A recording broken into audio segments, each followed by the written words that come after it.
Bien, legislativo que hoy iba a o va a continuar el trámite del juicio político a la exministra Andrea Arrobo. Y todo estaba seteado, todo estaba dispuesto para que hoy Andrea Arrobo aparezca en la asamblea. Algunos se relamían las manos y decían, bueno, ahora sí, ahora sí van, tanto que se dice que van a cantar los unos, que van a cantar los otros. Bueno, ahora sí Andrea Arrobo va a llegar a la asamblea y va a decir las plenas de lo que sucedió en abril con el problema energético. Pues bueno, ayer ya sobre la noche se conmocionó el país con las muy preocupantes declaraciones que hacía Andrea Arrobo en una carta dirigida al Ecuador, a la ciudadanía.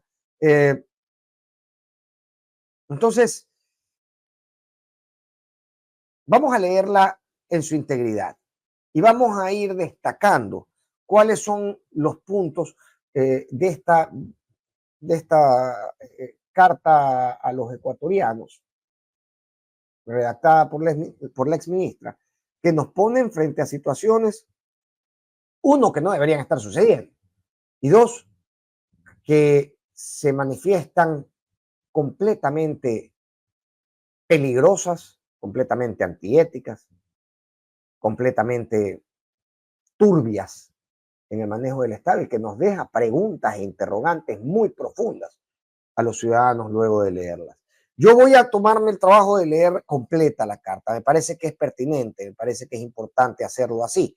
Es una carta algo extensa, vamos a ir leyéndola ya para ir terminando esta transmisión y ponernos ya con ojos y oídos en lo que suceda en la Asamblea Nacional mientras continúa tramitando el juicio político a Andrea Arrobo, que enviaba o publicaba anoche esta carta al país que usted puede ver. No sé cómo hacer que se ponga en pantalla, no sé si se puede ampliar producción. En todo caso, yo lo voy leyendo en el teléfono porque de esa forma mis ancianos ojos sufren menos. Carta al país, Andrea Arrobo, a la ciudadanía ecuatoriana. Quisiera dirigirme al Pleno de la Asamblea Nacional y pararme frente a los 137 asambleístas para contarles la verdad, pero no puedo hacerlo. Dice Andrea Arrobo en la primera línea de su comunicación: no puedo hacer lo que estaba dispuesta a hacer, asistir a mi juicio político y hablar frente al Pleno de la Asamblea Nacional, a 137 asambleístas que, dice Andrea Arrobo en su primera línea, yo quería que me escuchen y lamentablemente no va a poder ser. No es la falta de argumentos, continúa, lo que me detiene, sino el temor a represalias devastadoras. Y aquí hay algo que tenemos que tener claro todos, o una pregunta que tenemos que hacernos todos, es por qué una ex ministra convocada a un juicio político por hablar la verdad o por decir su verdad, que le funciona además como descargo en ese juicio, debería tener temor de represalias devastadoras. La selección de términos que hace Andrea Arrobo es realmente grave, debería preocuparnos realmente, muy profundamente, que una secretaria de Estado convocada a un juicio político en la Asamblea Nacional decida desistir de ir a informarle al país sobre su versión de cosas tan graves como la crisis energética, porque percibe que las consecuencias de ir al legislativo y decir la verdad serían para ella devastadoras. Lo que hace sentir es que estamos en un momento devastador del país y de sus instituciones, de la capacidad de las instituciones pecheadas e irrespetadas por este gobierno y este presidente de la República a diario, porque ayer nada más veíamos a el ministro de gobierno decir que les importa un soberano rábano la decisión del legislativo de archivar un proyecto de ley. Ellos quieren pasarlo a trancas y barrancas, desoyendo el contrapeso de poderes que representa y se manifiesta en las resoluciones del Pleno de la Asamblea Nacional. Bueno, ¿por qué? Preguntémonos nosotros, ¿por qué una ex ministra de Estado convocada a un juicio político tiene miedo de consecuencias devastadoras si va y dice su verdad en la Asamblea Nacional? Y a ver si eso no nos deja claro el momento político que vivimos y la gravedad del asunto, que sobrepasa cualquier comunicación en TikTok, que sobrepasa cualquier bonito reel de Instagram, que no se puede superar con señalar a los otros de ser del viejo Ecuador. Porque ¿sabe qué? En este caso, yo sí les voy a decir que consecuencias devastadoras no se percibía pues en el viejo Ecuador, por decir la verdad, ante el Pleno de la Asamblea.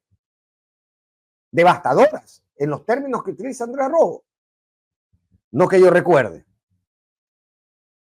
Si le enseño al país, por favor, mucha atención con esto. Si le enseño al país los chats entre el presidente de la República y yo, en los que le informo de la crisis energética, si les pruebo cómo insistí en hacerlo público para que la ciudadanía esté preparada y poder controlar los racionamientos, si la ciudadanía se diera cuenta de que me prohibieron hablar y hasta me cancelaron la rueda de prensa que preparé, escuchen bien lo que dice Andrea Rojo, entonces mi vida y la de mi familia habrá acabado. Voy a repetir esta última línea. Si la ciudadanía se da cuenta de que me prohibieron hablar y hasta me cancelaron la rueda de prensa que preparé, entonces mi vida y la de mi familia habrá acabado. Por favor, yo les pido que pongan atención suficiente a la gravedad de esta declaración.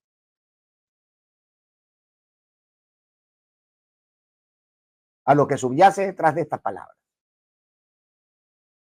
A lo que quiere decir Andrea Rojo.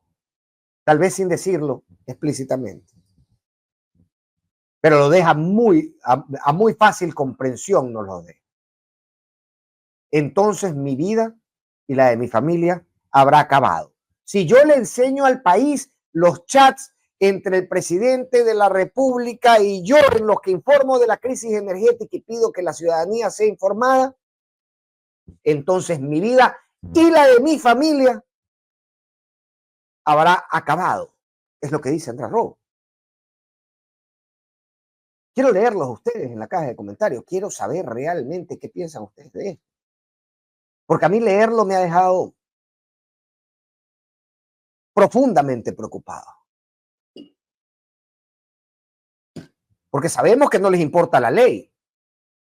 Eso ustedes lo han dejado en evidencia. Sabemos que no les importan las personas. También lo han dejado en evidencia. Verónica Abad, su hijo Sebastián Barreiro. No se diga Jorge Glass. Han dejado en evidencia que no les interesan las personas. Pero hasta el día de hoy no había habido una sola persona, y esta sale de su gabinete, que diga, si yo digo esto, mi vida se termina. Y lo diga con esa claridad con la que ha dicho Andrea Rojo y esa crudeza que nos manifiesta un escenario tremendamente viciado en la política nacional y concretamente a donde señalan las declaraciones de Andrea Rojo, a Carondelet, al gobierno de Daniel Noboa. Jamás oculté información, continúa Andrea Rojo. De hecho, la entregué toda, pero una crisis hídrica no era rentable para la consulta popular de abril de este año y me callaron.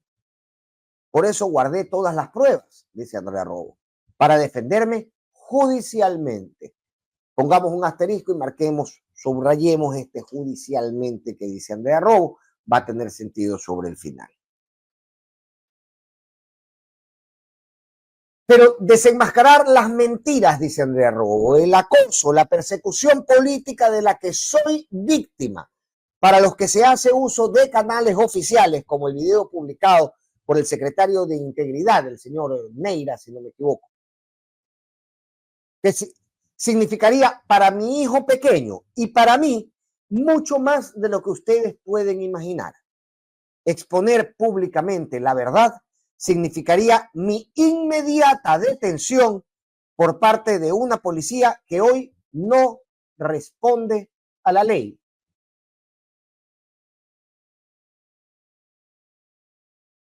Díganme ustedes si no es lapidario el escrito de Andrea Robo.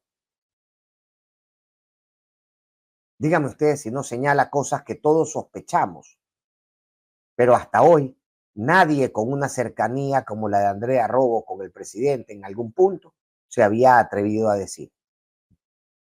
Esta es alguien que lo conoce a profundidad, que fue parte de su gobierno y que está diciendo, si yo digo las cosas que he hablado con el presidente de la República, mi vida se termina.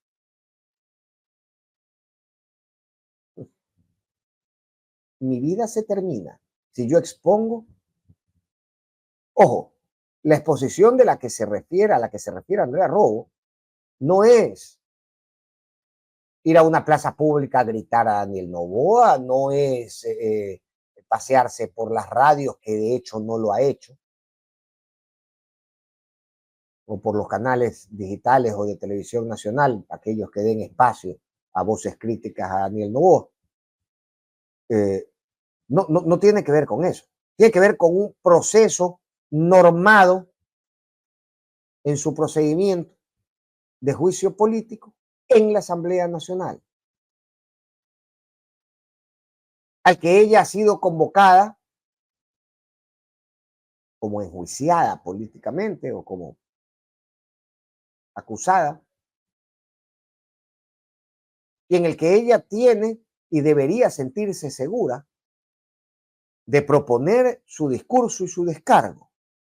Por el contrario, siente que si va al órgano legislativo y dice su verdad, su vida habrá terminado. Si este tipo de cosas no nos hacen abrir los ojos sobre lo que está pasando, sobre sobre la forma en que se están manejando las cosas en el gobierno nacional, sobre las personalidades que dirigen este gobierno. Realmente no sé qué podría hacernos abrir los ojos. Ya me dirán ustedes, yo he quedado espeluznado al leer ayer esta carta. Espeluznado.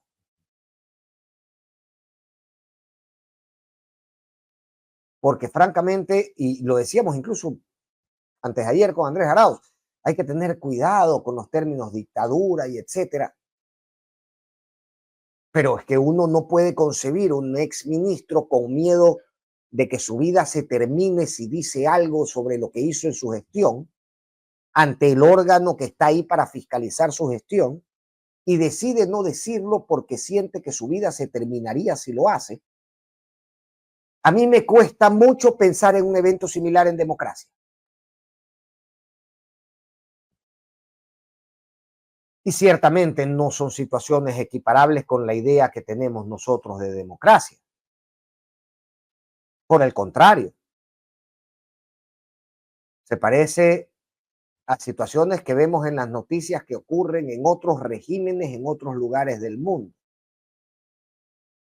En regímenes que son más bien calificados por la sociedad occidental como regímenes dictatoriales. Se parece mucho más a eso que la democracia, vamos a decirlo con, con todas las letras. El hecho de que un ministro no pueda ir en un procedimiento de juicio político a contar su verdad porque siente que su vida terminaría y lo expresa así en una carta a la ciudadanía.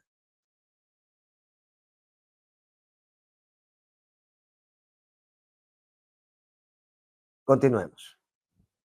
y que dice claramente, habiendo sido parte de este gobierno, que hoy la Policía Nacional no responde a la ley. Defenderme con pruebas en la Asamblea, que es el órgano para ello, significaría que la Fiscalía, que mantiene una estrecha e inseparable relación con el Poder Ejecutivo, como venganza, me acuse sin pruebas. No, por si acaso a alguien se le pasó esta línea. Defenderme con pruebas en la Asamblea Nacional significaría que la Fiscalía, este ente que la fiscal se llena la boca diciendo que es técnico y no político, pero que Andrea Robo, que algo debe saber por haber estado en la mesa de gabinete, nos dice que mantiene una estrecha e inseparable relación con el Poder Ejecutivo, podría como venganza acusarme sin pruebas. Y si bien a eso le temo, sé que al final saldré libre y con la frente en alto, dice Andrea Robo, pero solo luego de haber dejado sin madre, quién sabe por cuántos años, a un niño. Ya drones han sobrevolado mi casa.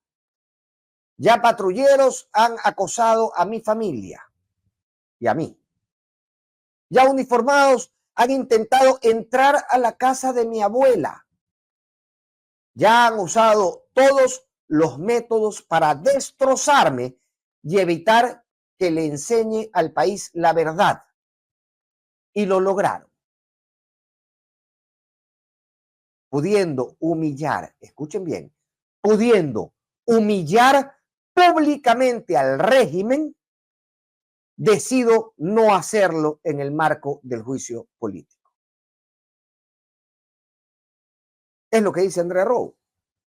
Me han acosado y describe las acciones que ha ejecutado el Estado en contra de la ex ministra de Energía, que osó querer avisarnos a los ciudadanos para estar prevenidos que se venían los cortes de luz. Drones han sobrevolado su casa. Díganme ustedes si esto se parece a una nueva democracia, al nuevo Ecuador. Díganme ustedes a qué se les parece. Si usted me dice, yo le juro que lo voy a respetar, si es que usted me dice que esos son los nuevos términos de la democracia, yo lo voy a respetar, va a pensar que está equivocado.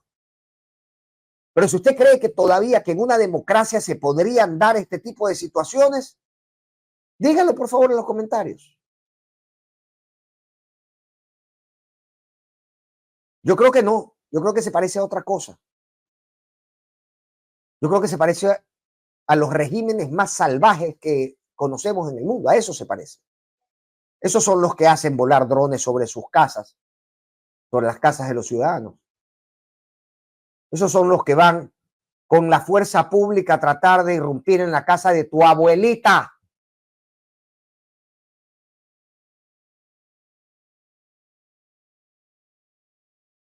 Esos son los que acosan con patrulleros.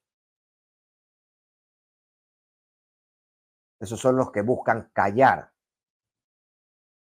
a aquellos que expondrían sus miserias. Es de conocimiento público que enfrento una investigación por la paralización del servicio público y traición a la patria, dice Andrea Rowe. Mientras que quienes han pasado por el Ministerio de Energía después de mí sin resolver la grave crisis que vivimos, porque esta es evidentemente estructural, añade Andrea Robo, no enfrentan un proceso ninguno, ni un solo proceso. Este doble estándar no solo es injusto, dice Andrea Robo, sino que confirma que la denuncia presentada en mi contra en la Fiscalía tuvo por objeto desviar la atención de la ciudadanía en un contexto político donde se necesitaba un chivo expiatorio. Nuevamente deja clara la relación entre el gobierno y la Fiscalía, utilizada, instrumentalizada como órgano de persecución política en el país, en acuerdo, en contubernio,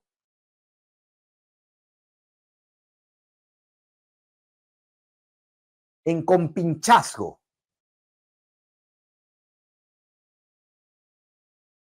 con el gobierno del Nuevo Ecuador, donde los principios democráticos no se respetan, la ley es pasada por buena parte y las instituciones y los contrapesos y las opiniones contrarias son vistas como amenazas que hay que destruir. De nuevo, insisto, díganme ustedes si este escenario descrito en esta carta que tenemos aquí es un escenario de vida democrática o de vida bajo otro tipo de régimen. Ojos muy abiertos. Hasta el día de hoy, diversos funcionarios reconocen en medios de comunicación y ruedas de prensa que la situación obedece a factores que están por fuera del control humano. Lo hemos escuchado a varios funcionarios decir que hay que encomendarse a Diosito para que llueva. El brillante exministro Félix Wong así lo decía también. Incluso la máxima autoridad ha reconocido que no le presta atención a las recomendaciones técnicas. Lo dicho. Él piensa que hacerle caso a los técnicos es, ¿cómo es? Es antiempático. Que los informes técnicos no muestran suficiente empatía. No tiene idea qué es un informe técnico, entonces. Pero ha dicho claramente, y esto no es mentira, ha dicho en medios de comunicación que él ha preferido, ha elegido no hacerle caso a los técnicos.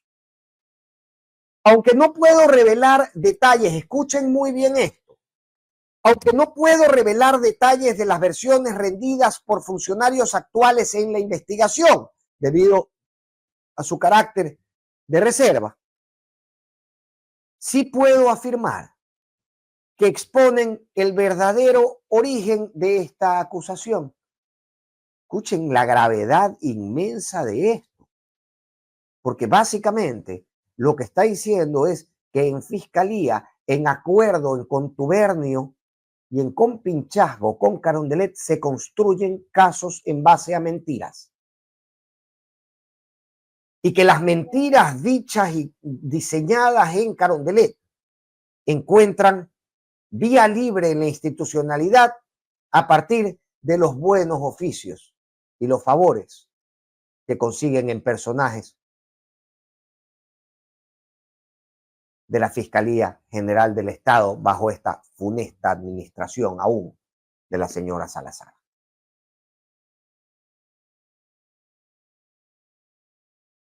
Puedo afirmar, continúa Andrea Robo, que estos detalles, se refiere a los detalles de las versiones rendidas por los funcionarios en la investigación,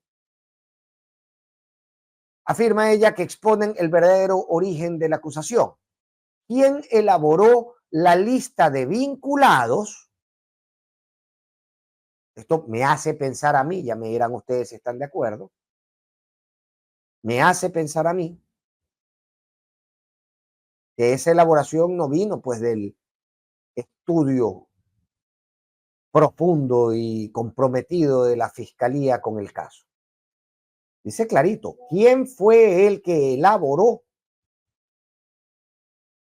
la lista de vinculados y las reales motivaciones que existen detrás de esta investigación en Fiscalía? Pero también confirman el trabajo y el esfuerzo técnico y responsable que se hizo desde el día que asumí el ministerio, dice Andrea Robo. Desde el 16 de abril, la fecha en que inició la investigación, los investigados hemos aportado con más del 80% de la documentación de ese expediente, pedidos de información, documentos técnicos, diligencias que comprueban la inexistencia del delito. En contraste, el denunciante,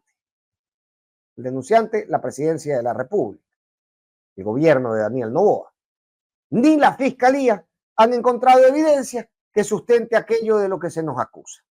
Han transcurrido ya 8 meses y el caso se encuentra atrapado en un limbo que solo sirve para desgastar mi salud física, emocional y financiera. Esta persecución también ha tenido consecuencias devastadoras en mi vida profesional es difícil encontrar trabajo en un sector donde enfrentarse al gobierno genera temor. ¿Por qué habrían los ciudadanos y las empresas y los sectores productivos de tener temor de decir lo que piensan?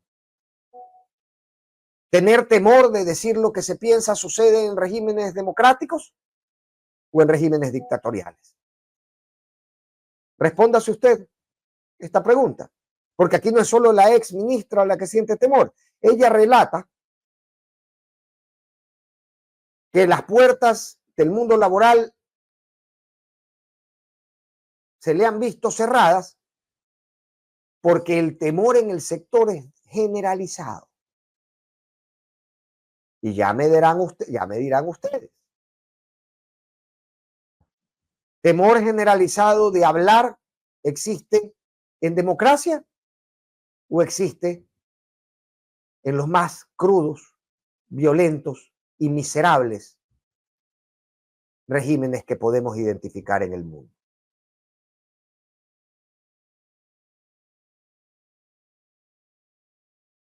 Sin embargo, mi conocimiento del sector energético me permitió advertir los desafíos que enfrentamos desde el primer momento. Un déficit energético de al menos 1.600 megavatios. Una falta de inversión acumulada de 10.000 millones de dólares y un crecimiento de la demanda, esto lo hablábamos con Enrique Gómez hace un momento, de 500 megavatios anuales. Producción, me tiene loco el troll, por favor ayúdame, por favor. No puedo leer a la gente porque está un demente interrumpiendo la fluidez de las ideas de la gente. Ayúdame, por favor. Como ministra, desde el 24 de noviembre del 2023, me dediqué a destrabar procesos burocráticos para evitar apagones en el segundo semestre del 2024, periodo en el que todos los históricos y las predicciones climáticas anticipaban una sequía. Lo ocurrido en abril del 2024 fue una condición climatológica completamente atípica que se vio a nivel regional. Durante 4 meses y 22 días trazamos una hoja de ruta para la instalación de generación de emergencia y así cerrar la brecha del déficit energético en agosto del 2024. Lo que nos está diciendo Andrea Robo es que dentro de la proyección que ellos hacían en el ministerio y del programa que ellos habían ideado para solventar la crisis energética, ellos calculaban que esta crisis hubiera podido estar solventada si se la manejaba correctamente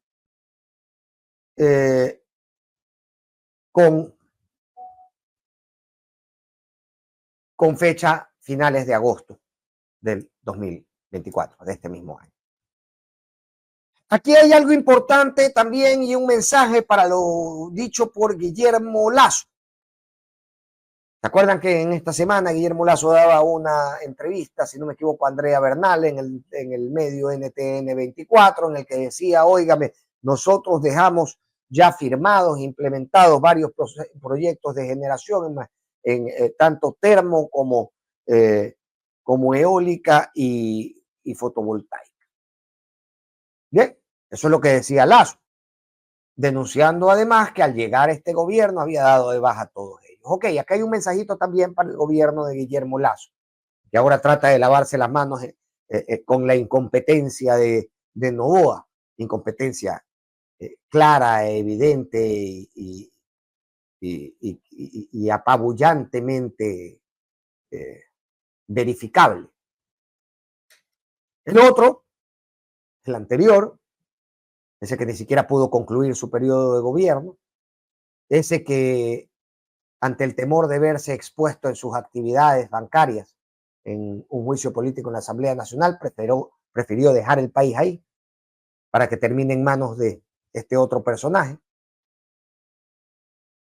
Debería escuchar muy bien lo que dice Andrea Robo, por si acaso él no sabía y lo tenían engañado. ¿Quién sabe? Tal vez el asunto es así. Encontramos procesos firmados por las anteriores autoridades, sí, pero sin los mecanismos necesarios para su activación inmediata, dice Andrea Robo. Sin permisos ambientales, dice Andrea Robo. sin modelos de gestión, dice Andrea Robo. La ministra que recibió luego del proceso de transición el ministerio. No es que pasó algo entre que se fue Lazo y llegó a Robo, no. Robo fue la primera ministra, única además, ingeniera en electricidad que ha tenido este gobierno en esa cartera de Estado. Logramos avances significativos, dice Andrea Robo, como la definición del mecanismo de pago para la generación privada y la incorporación de 220 megavatios de centrales térmicas que se encontraban indisponibles cuando asumimos el ministerio. ¿Cuándo asumieron el ministerio? Inmediatamente después de Lazo. Si estaban indisponibles, entonces no se venga a lavar las manos, caballero. La evidencia ha sido remitida a la Comisión de Fiscalización para su análisis, especialmente en la sesión de directorio de SELEC-P del 31 de enero del 2024, en la cual se encuentra el delegado del presidente de la República. Sin embargo, tras mi salida, todo este programa de generación, del cual dice Andrea Robo había arreglado ciertos mecanismos para el pago a la inversión privada, tan reclamado hoy en día, la incorporación de centrales térmicas, etcétera. Tras mi salida, toda la programación se detuvo, dice Andrea Robo.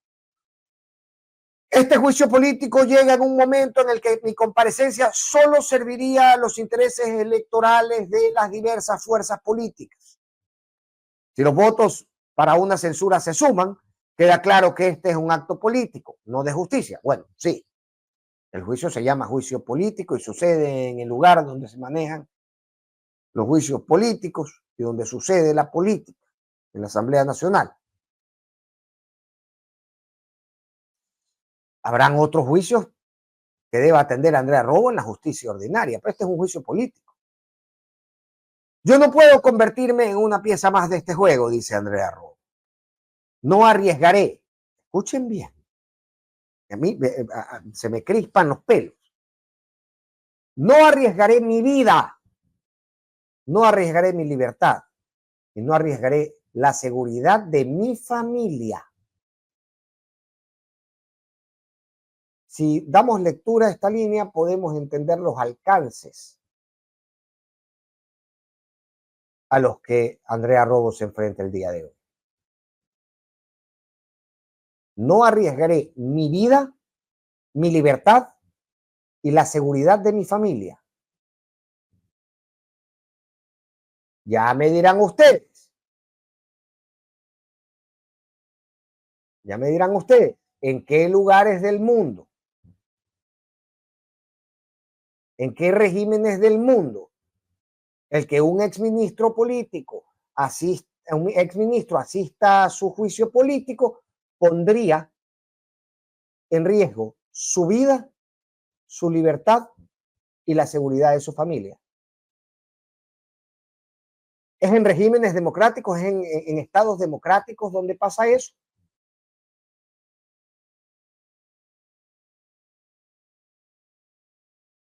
O es en otros regímenes, aquellos que desde Occidente vemos como los más deplorables. Respóndase usted. Creo yo que la respuesta es fácil. No la voy a decir yo. No quiero inducir. A lo mejor usted piensa que en democracia estas cosas suceden. Pero contéstese con seriedad. ¿Usted cree que en democracia los exministros que deben asistir a un juicio político deban sentir en riesgo su vida, su libertad y la seguridad de su familia? Piénseselo bien. Si está todavía por escoger votar o no por el candidato presidente, que esta carta, que esto dicho por Andrea Robo, que esto que revela a Andrea Robo sobre una realidad que ella está transitando hoy por hoy y que le impide ir a responder a la asamblea como es en un espacio además controlado como la asamblea y como lo es un juicio político, donde todo el mundo tiene tiempos y espacios para presentar sus pruebas y sus argumentos. Pues bueno, que el hecho de que sientas en peligro tu vida por pretender hacerlo sea al menos una seña, una muestra, una banderita que te indique, tal vez no por quién debes votar, pero sí por quién sería muy peligroso volver a votar. Si esto es técnico y no político, termina Andrea Robo, entonces que se analice la información y la evidencia que ya remití. Para ello, mi comparecencia no es necesaria. Si pese a todos los argumentos técnicos aún así me censuran, se refiere al Pleno de la Asamblea, recordemos que este es un juicio político en contra de Andrea Robo, adelante, háganlo con confianza, que el peor error de mi vida fue tomar la decisión de servir a mi país desde la función pública, función a la que jamás regresaré, pues hoy comprendí que un país que cede ante el autoritarismo es un país sin retorno. Atentamente, Andrea Arrobo Peña, exministra de Energía. Un país que cede ante el autoritarismo es un país sin retorno.